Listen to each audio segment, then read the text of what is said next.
할렐루야. 아멘.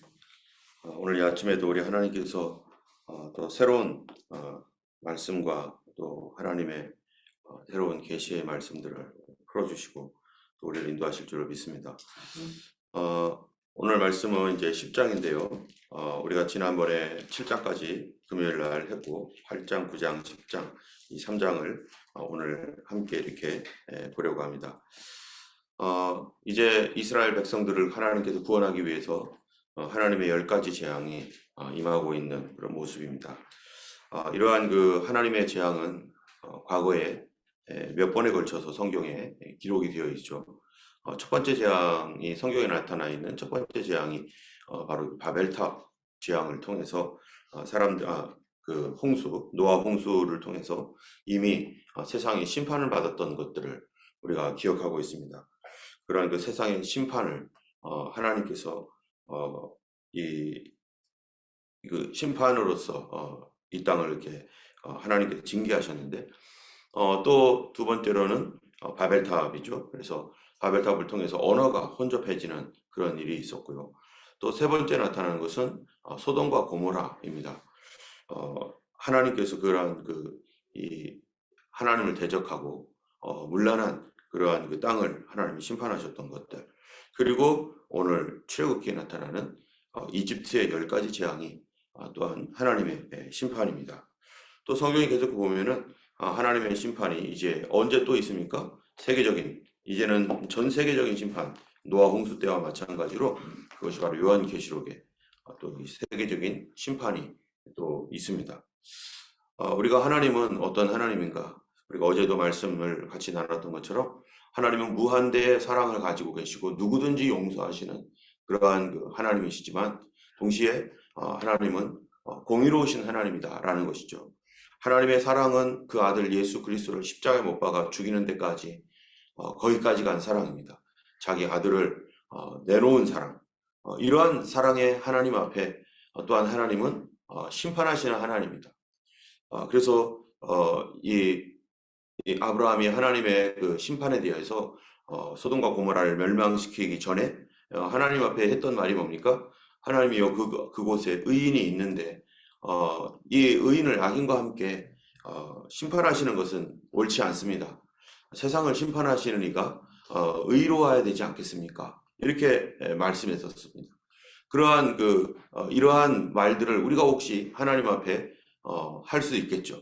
그런데 과연 우리는 그런 하나님 앞에 그렇게 말할 수 있는 자격이라도 되는가? 자기 아들을 아끼지 아니하시고 믿는 자를 위하여 자기 아들을 다 내놓아 주신 그 하나님의 사랑 앞에 세상이 악하다고 심판하고 있는 하나님 앞에 우리는 어떻게 말할 수 있는가? 그리고 우리는 그럴 만한 자격도 아마 없을 것입니다.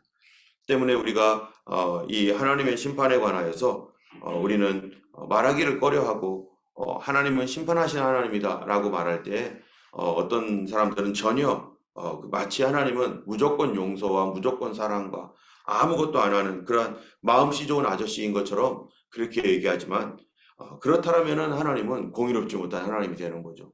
이 땅에 얼마나 수많은 사람들이 억울하고 고난을 받고 고통을 받고 있습니까? 그럼에도 불구하고 심판이 없고 감옥이 없고 판사가 없는 그런 땅이라면은 그것처럼 이 지옥과 같은 땅이 아마 없을 것입니다. 어쨌든 하나님은 이 세계 가장 강력했던 그 땅 가운데 이 세상 가운데 가장 강력했던 그 제국을 그들의 죄악으로 인해서 하나님께서 심판하시는 것입니다. 그런데 이 하나님의 심판이 어떠한 심판인가? 이 출애굽기의 심판은 바로 하나님의 백성들을 핍박하고 고통받게 하는 그 제국에 대하여 하나님이 심판을 하시는 것입니다. 하나님께서 하나님을 섬기고 하나님을 의지하는 하나님의 자녀들을 핍박하는 자들을, 그래서 이 하나님께서 마지막 때의 심판도 이와 유사한 심판입니다. 바로 교회를 핍박하고 하나님을 대적해왔던 그런 세상에 대하여 하나님께서 심판하시는 것인데, 바로 교회를 대적했다는 것이 예수 그리스도의 몸이라고 합니다. 그렇기 때문에 예수 그리스도를 대적하고 예수님을 대항했던 이 세상에 대한 심판인 것이죠. 우리가 예수님을 대항하고 대적했던 것들이 그들이 직접적으로 하지 않았어도 교회에 관하여서 그렇게 했던 것들을 예수님 그렇게 보시는 것입니다. 왜냐하면 사도 바울을 통해 우리가 알게 되는 것은 사도 바울이 예수 믿는 사람들을 너무너무 싫어하고 핍박하고 죽이고자 했을 때 예수님께서 환상 중에 나타나서 그때 했던 말이 뭡니까? 사울아 사울아 어찌하여 네가 나를 핍박하느냐, 교회를 핍박하느냐, 성도를 핍박하느냐, 이런 그런 얘기가 아니라 나를 핍박하느냐. 사람들은 모르고 있다라는 거죠. 사람들은 그것이 주님을 핍박하는 것이고 하나님을 대적한다는 그런 사실에 대해서도 인지하지 못하고 있는 것입니다.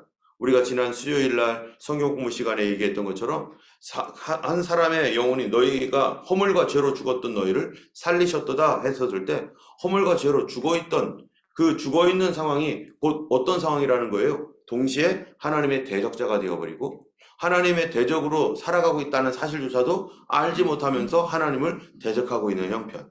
그래서 육신의 생각은 하나님과 원수가 되나니 이는 하나님의 법에 굴복하지 않을 뿐 아니라 할 수도 없습니다. 내가 육신대로 살면 반드시 죽을 것이라고 말씀했지만 그러나 그것이 하나님의 원수 노릇하고 있다는 사실조차 우리는 감각이 없다는 것입니다. 죽어 있다는 건 뭐예요? 감각이 없는 거죠. 어떤 사람들 보면 이게 센스가 없는 사람들이 있잖아요. 그래서 이 사회적인 센스가 없는 사람들은 어떻게 합니까? 자기가 어떤 일을 하는데도 다른 사람이 불편한지 안 불편한지 감각이 없어요. 그래서 다른 사람들에게 막 어렵게 만드는데 거기에 대한 감각이 없으니까 이 사회성이 떨어지니까 어떻게 되는 거예요? 다른 사람들에게 왜 저러느냐 하면서 막 비난을 받아도 그게 뭐 어떤데 하면서 오히려 모르는 거죠. 이러한 그 사회적인 어떠한 이런 센스가 부족한 사람들, 또 음악에 대한 센스가 없으면 어떻게 됩니까? 막 자기가 노래를 열심히 부르고 있어요. 땀을 뻘뻘 흘리며 열심히 부르고 있는데 센스가 없어요. 그러니까 막 음을 다스려요. 너무 음을 다스려서 다른 사람들이 도대체 들을 수 없을 정도로. 그래서 분명히 찬송을 하고 있는데 오히려 뭐를 방해하고 있는 거예요? 노래를 방해하고 찬송을 방해하는 거예요. 이 센스가, 이 음악에 대한 센스가 없어서. 또 영어에 대한 센스 진짜 저 같은 경우는 너무 없어서 어떻게 되는 거예요? 나는 영어를 하고 싶어도 오히려 내가 하는 영어가 다른 사람들을 괴롭게 만드는 이런 사람들마다 이런 센스가 없는데 내가 그렇게 하려고 한 게 아니라 그 센스가 무뎌졌기 때문에 죽었기 때문에 이 영적으로 죽어있는 상태는 하나님에 대하여 관심도 없고 하나님이 어떻게 생각하실까 여기에 대한 그러한 것들이 전혀 없는 상태. 그래서 하나님을 대적하는 줄도 모르고 그렇게 사는 것이 그냥 인간적으로 좋은 줄 알았는데 알고 봤더니 하나님 원수 노릇하며 살아가는 그 대표적인 사람이 누굽니까? 바로 베드로였죠. 예수님께서 십자가 지고 가겠다. 내가 십자가를 져야 된다라고 했더니 예수님께 선생님 그러시면 안 됩니다 하면서 막 간언을 하면서 절대로 안 된다고 하니까 예수님 하시는 말씀이 뭐예요? 사탄아 물러가라는 거예요. 내가 언제 사탄 노릇했습니까? 좋은 마음으로 했죠. 그런데 예수님은 사탄아 물러가라고 하는 거예요. 나도 모르게 인간적인 생각은 나도 모르게 사단의 종처럼 생활하고 사단 노릇하는 그런 사람. 네가 어떻게 돼? 하나님의 일은 생각지 아니하고 사람의 일을 생각하는도다. 사람의 일을 생각하니까 나도 모르게 사단의 종노릇하는 그런데 자기 자신은 사단의 종노릇한다는 사실을 눈꼽만큼도 생각하지 않죠. 사단이 나쁘다는 걸 알고 악한 것들을 악한 그런 그 것들이 좋지 않다는 것은 알고 있는데 내가 인간적인 생각으로 하나님의 일을 바라보고 그걸 인간적인 생각으로 하나님의 일을 하겠다라고 하는 그 자체를 어떻게 하는 거예요? 사단의 노릇을 하고 있다는 거예요. 이 때문에 하나님께서 지금 8장, 9장, 10장에서 지금 이거를 누구를 통해서 지금 역사를 하는 겁니까? 출애굽기 8장, 9장, 10장이요. 지금 하나님이 일하고 계시지만 그런데 하나님이 절대로 스스로 혼자 하지 않아요. 누구랑 같이 하는 거죠? 바로 이 모세랑 같이 하고 있습니다. 여러분 그러면 하나님께서 왜 모세를 통해서 이 일을 하는가? 하나님이 직접 막 그냥 뭐 모세와 상관없이 막 해버리면 되는데 그런데 하나님은 이 모세를 통해서 하시는 거예요. 그런데 뭐라고 했어요? 하나님께서 모세 너가 바로에게 신처럼 보이게 하겠다. 하나님은 우리가 세상 속에서 누구처럼 보이기를 원하시는 거예요? 바로 하나님처럼 보이기를 원하는 거죠. 우리 가정 안에서 내가 하나님처럼 보이게 되고 너를 보니까 정말 하나님 계신 것 같아. 너를 보니까 하나님은 진짜 선하신 하나님이구나. 내가 너를 보니까 하나님은 정말 좋은 분이겠구나. 이렇게 너를 보니까 정말 하나님은 살아계시구나. 하나님은 공의롭구나. 하나님은 은혜로우신 분이구나. 이렇게 보여지기를 원하는데 지금 악한 이 바로에게는 하나님의 그 모세를 통하여 보여지시는 그러한 모세를 통해 보여주는 하나님은 공의로운 하나님, 심판하시는 하나님. 그런데 모세는 원래 이런 사람이 아니었죠. 이런 일을 할 수 있는 사람이 전혀 아니었습니다. 하나님과 함께 동행하고 하나님처럼 보이게 하는 처럼 역사하는 그런 모세, 원래 어떤 사람이었어요? 원래 이 모세는요, 고집 센 사람이었고 자기가 할 수 있다라고 생각했던 사람입니다. 그래서 자기가 비록 왕궁에서 이 이집트의 왕궁에서 40년 동안 생활했어요. 그랬는데 40년간을 생활하고 그 가운데 하나님의 은혜로 자기 어머니에게 교육을 받으면서 유대인이구나, 나는 이스라엘 사람이구나 라고 하는 민족성을 강하게 가졌습니다. 그런데 어느 날 보니까 자기 동족이 뭐 하고 있는 거예요? 이 노예 생활을 하고 있는 거죠. 노예 생활을 하고 있는 그 모습을 보니까 안타까워가지고 막 어떻게 하면 내가 구원해 줄 수 있을까 하는데, 하루는 밖에 나갔더니 이집트 사람이 자기 이스라엘 민족들을 막 핍박을 하면서 채찍질을 하는 걸 보니까 막 분노가 일어나가지고 내가 이 사람들을 구원해야겠다 해가지고 이 이집트 사람을 한 방에 그냥 땅 때려 눕혔더니 어떻게 된 거예요? 죽었습니다. 그래도 자기 민족이 자기를 이해해 줄 줄 알았어요. 그리고 시체를 숨겼고. 근데 그 다음날 자기 민족끼리 동족끼리 싸우니까 어떻게 해요? 그걸 또 말리려고, 왜 우리 같은 동족인데 왜 싸우냐고 하면서 말리려고 했더니 이스라엘 사람들이 뭐라고 합니까? 너가 어제는 이집트 사람을 죽이더니 오늘은 우리를 죽이려고 하는구나. 지금 모세의 마음은 눈꽃만치도 모르는 거죠, 사람들이. 모세는 어떻게든지 자기 동족을 사랑하고 자기 동족을 구원하기 위한 어떠한 그런 조치를 취했었는데, 사람들은 그게 아니라 모세를 볼 때 누구로 보는 거예요? 너 이집트잖아. 너 우리 민족이라고 말하지 마라. 너는 이집트 사람이야 하면서 이집트 사람으로 몰아버리니까 모세가 여기서 이것도 아니네. 자기 민족에게 뭐를 받았어요? 거절당했죠. 자기는 뭔가를 해주겠다고 했는데 거절당했어요. 우리가 그런 경우 많잖아요. 나는 뭔가를 그래도 이 사람을 생각해서 해주는데 그 사람은 오해하는 거예요. 거절하는 거예요. 자기가 구원할 수 있는 그런 능력이 있었던 모세였었습니다. 거절당하고 나서 사람을 죽였다는 그러한 어떤 무서운 심판에 대한 두려움 때문에 자기는 어디로 가요? 미디안 광야로 가는데, 그 광야로 가서 어떻게 됐습니까? 왕자에서 대릴 사위가 됐잖아요. 재산도 없고 아는 친척도 없고, 그런 가운데 이 미디안에 있는 한 제사장의 이 딸과 결혼을 하게 되었는데, 자기가 뭐 결혼하면 뭐 해요? 거기에 수많은 형제들과 같이 살아야 되고 그 가정 안에서 살아야 되는데, 그 처가댁에서 그냥 살아가는, 아무 돈도 없고 아무것도 없는 사람. 처음에는 좋았겠지만은 그 살아가는 게 어떻겠어요? 그 형제들이 거기서 다 같이 살고, 옛날에는 대가족이잖아요. 그러면 그 집에 아들들도 있고 또 같이 이렇게 들어와서 하고 있는데, 아이고 저 인간은 뭐 하는 거야? 뭐 이러면서 어디 나가지도 않고 뭐 이렇게 얘기할 수도 있죠. 거기서 뭐가 됐습니까? 목동으로 사는 겁니다. 40년 동안. 그런데 어느 날 하나님께서 오셔서 40년 뒤에 80세에 모세야, 너가 이스라엘 백성을 구원해내라. 그랬더니 모세가 하는 말이 뭡니까? 모세는 이미 다 해가 진 사람이고, 그리고 이스라엘 백성들에게 거절을 당했던 사람이고, 그 거절감이 너무 심해요. 그러니까 계속 하나님께서 모세에게 모세야 네가 해라, 모세야 네가 해라, 모세야 네가 해라 하니까 모세는 어떡합니까? 전 못합니다. 전 안 합니다. 전 안 됩니다. 전 절대 못합니다. 저는 입이 뻣뻣합니다. 보낼 사람을 보내세요. 왜 하필 접니까? 저는 못하는 사람입니다. 왜 안 된다니까 왜 나를 자꾸 시키세요? 그런데 하나님이 어떻게 하시냐면 계속 강요하는 거예요. 네가 해야 돼. 네가 해야 돼. 웬만하면은 어떻게 해야겠어요? 저 같으면은 한번 하시죠. 안 하시겠습니까? 저는 못해요. 한 번만 하세요. 그러면은 저는 안 돼요. 알았습니다. 교만하시구나. 하고서 다른 데로 갈 거예요. 근데 하나님은요, 그렇게 안 해요. 네가 해라. 모세가 안 됩니다. 못합니다. 하나님이 시키는데도 못하겠다고 보낼 사람을 보내서서 중간에도 계속 그럽니다. 여러분, 왜 하나님은 모세를 고집할까요? 왜 모세가 네가 꼭 해야 된다라고 왜 그렇게 하나님 고집합니까? 이렇게 거절하면은 알았어. 너의 이 스터번네, 이 교만한 사람, 이 오만한 자야. 하나님이 시켜도 너가 고집을 꺾지 않는 그러한 사람, 내가 너를 쓰지 않겠다. 그럴 수 있잖아요.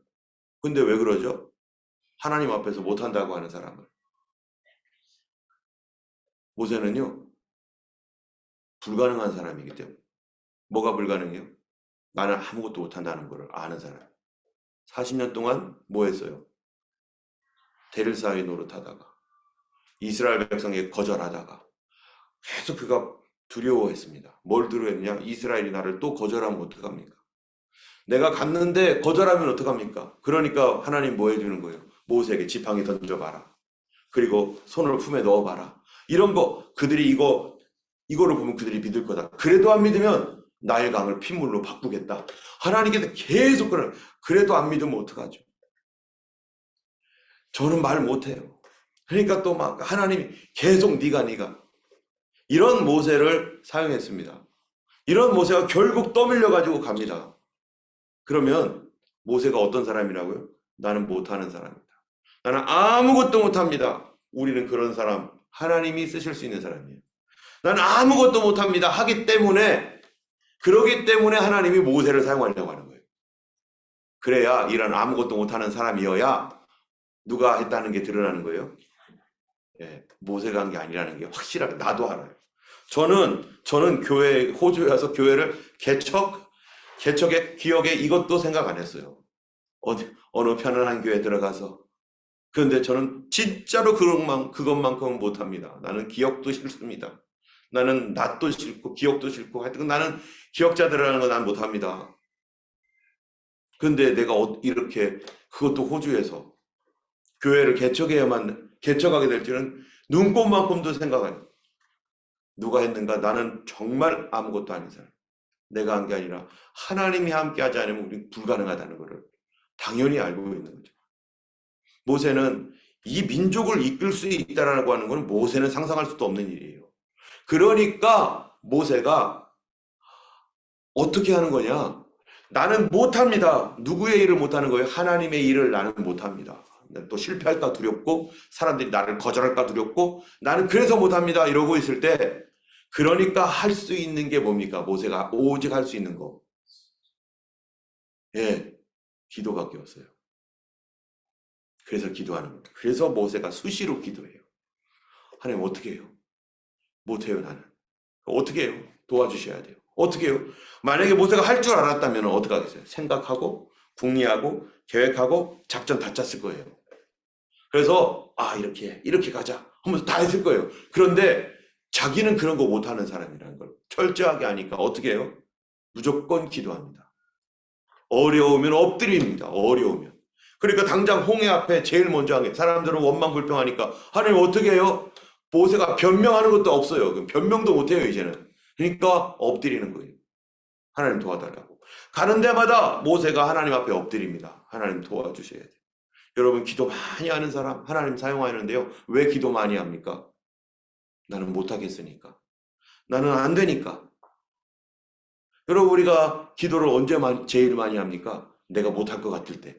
내가 안 될 때. 나는 불가능하다는 걸 알 때. 그때 기도하는 거예요. 그런데 내가 뭔가를 좀 할 수 있다 생각하면 뭐 하죠? 기도가 줄어들어요. 사람이 이렇습니다. 내 인간적인 것이 인간의 계획이 점점점 나오고 하나님의 일을 언제 하나님의 일을 내가 좀 할 수 있다라고 생각할 때 기도 안 하면서 내가 계획 다 짜고 그리고 막 갑니다. 근데 하나님의 일은 내가 잘못하면 뭐가 될 수 있어요? 하나님 원수가 될 수 있어요. 나는 하나님의 원수 노릇한다고 생각 안 했는데 사람의 생각은 하나님과 원수가 되나니 이는 하나님의 법에 굴복지 아니할 뿐 아니라 할 수도 없습니다. 만약에 모세가 10가지 재앙이 임할 때 모세가 생각이 있어가지고 이거는 좀 센데 이거는 뭐 하면서 하나님 그건 좀 있잖아요. 이렇게 하면은요 어떡하겠어요? 모세하고 하나님하고 막 치고받고 막 하면서 막 딜하고 막 모세도 안 된다고 막 이러면서 막 이렇게 하는 게 더 좋다고 막 이럴지도 모르죠. 근데 모세는 단 한마디 그런 거 없어요. 하나님이 하시니까 하나님 해주세요. 난 못해요. 난 안 돼요. 또 기도하고 기도하고 하나님께서 편하게 쓸 수 있는 사람. 그 사람이 어떤 사람이에요? 난 잘 몰라요. 난 잘 몰라요. 이런 사람을요 편하게 쓸 수 있는.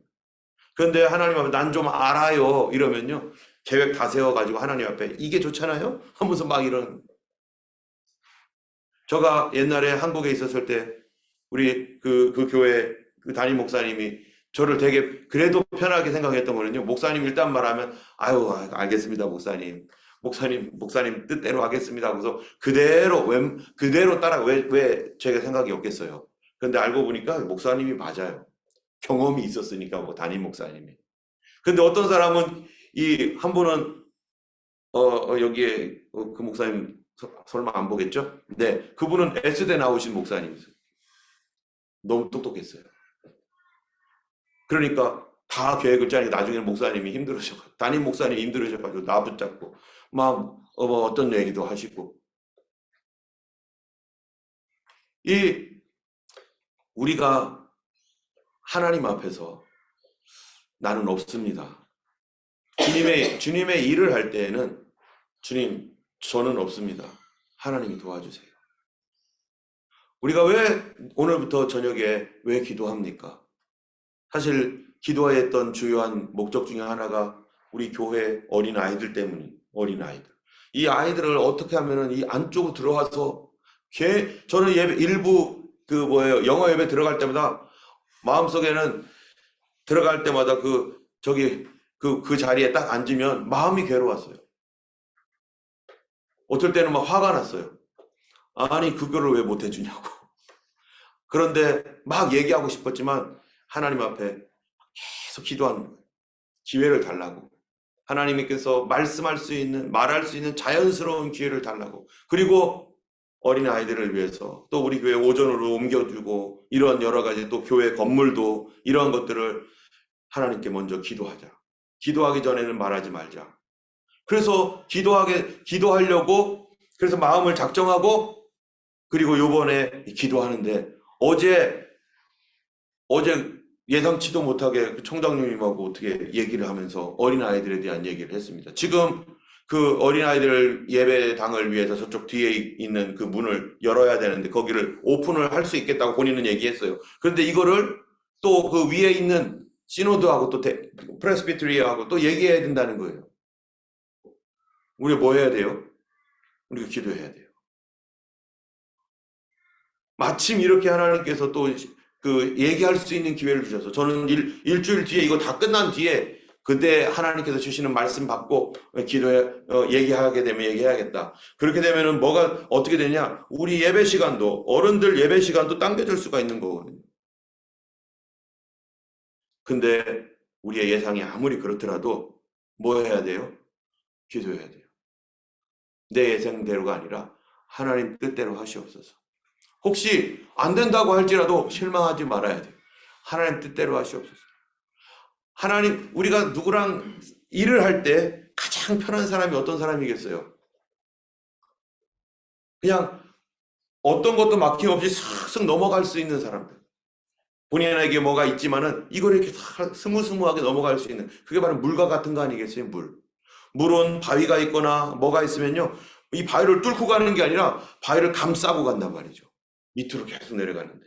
그래서 여러분 법이라는 게 뭡니까? 법자가 뜻이 뭡니까? 법이 물숫자에다가 갈 걷자 아니겠어요? 물이 가는 거. 그게 자연스러운 게 법이에요. 자연법. 자연스러운 것이 법이에요. 하나님께서 하나님의 일이 자연스럽게 될 수 있도록 그러려면 우리 자신의 이런 모난 부분들, 안 된 것들을 하나님께 내려놓고 뭐부터 하는 거예요? 하나님의 일은 인간의 계획이 아니라 하나님 뜻에 맞춰서 하나님이 원하시는 대로 하나님이 편안하신 대로 하나님 편안하신 대로 하세요. 하나님 편안하신 대로 날 사용했어요. 내가 주님 앞에 가겠나이다. 모세에게 하나님께서 피, 개구리, 이, 파리, 악질, 독종, 우박, 흑암 이런 그 장자를 죽이는 이런 모든 재앙을 할 때 모세가 하나님께서 말하는 대로 이제는 점점점 가다 보니까 모세는 하나님 말하는 대로 말할 수 있게 되었어요. 하나님께서 하라는 대로 가고 가자는 대로 가고 그러면서 이스라엘을 구원해내는데 출애굽기 전체 끝까지 무슨 얘기입니까? 모세가 하자는 대로 하는 거예요. 딱 한 번. 딱 한 번 모세가 실수한 게 언제예요? 자기 감정을 드러낸 적이 있었죠.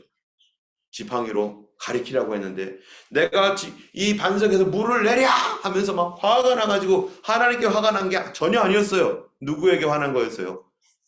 불순종하는 이스라엘. 지긋지긋하게 말 안 듣는 이스라엘.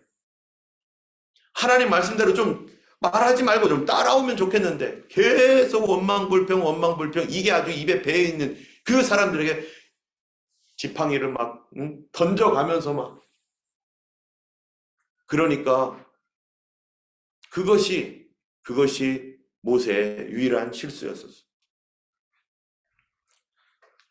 모세는 그 나머지에 있어서는 그렇게 하나님 앞에 하나님 뜻대로 하는 순종했던 그런 사람. 바로 이제 우리가 이제 오늘부터 기도할 때 우리가 다른 거를 기도하는 게 아닙니다. 하나님 뜻을 가르치시고 하나님 뜻대로 보여주시고 하나님께서 기뻐하신 대로 우리를 사용해 주시고 우리의 이 모든 것들 우리 앞에 있는 이 좀 어려운 이런 부분들 하나님께 고백하고 하나님께 구하고 하나님께서 열어주시도록 하나님의 일은 누가 계획하고 누가 해야 되는 거예요? 내가 계획하는 게 아니죠. 하나님의 일인데 어떻게 내가 계획합니까? 하나님의 계획은 하나님이 하셔야 되고 하나님이 이루셔야 되고 그러기 때문에 나는 모르고 못합니다. 내가 괜히 하나님의 일을 한다고 했다가 실수합니다. 하나님의 일도 인간적인 일로 만들어버립니다. 그래서 기도하기 전에는 하지 못하는 거예요. 기도하고 무슨 일이든지 우리가 꼭 물어볼 거는 기도 먼저 하십시다. 기도하시고 얘기하고요. 기도하고 시작합시다. 그것이 정말로 주에 점점점 시간이 가면서 그렇게 가더라고요. 하나님의 사람으로 변해가는 거는 하나님께 먼저 물어보고 하나님께서 주신 길을 열어주시면 가고 이제는 내 마음 내 생각 다 내려놓겠습니다. 우리 주님이 기뻐하시는 그런 우리 교회가 되길 원하고 오늘 저녁부터 이런 기도회를 하는데요. 기도는 하나님 앞에 내 생각 내려놓고 주님 뜻이 이루어지기 원합니다. 인간적인 생각으로 해서 하나님이 더 큰 계획을 망치지 않게 해주시고 주님이 우리를 뭐하는 분이에요? 목자, 인도하시는 분. 알아서 하나님 어련히 잘 인도하시겠어요. 우리는 신뢰하고 따라가는 것입니다. 오늘 하루도 우리 하나님께서 우리를 인도하실 줄 믿고 주님을 신뢰하면서 살아가는 그런 하루 되기를 예수님을 축원하고 주님 앞에 오늘도 기도하는 하루 되기를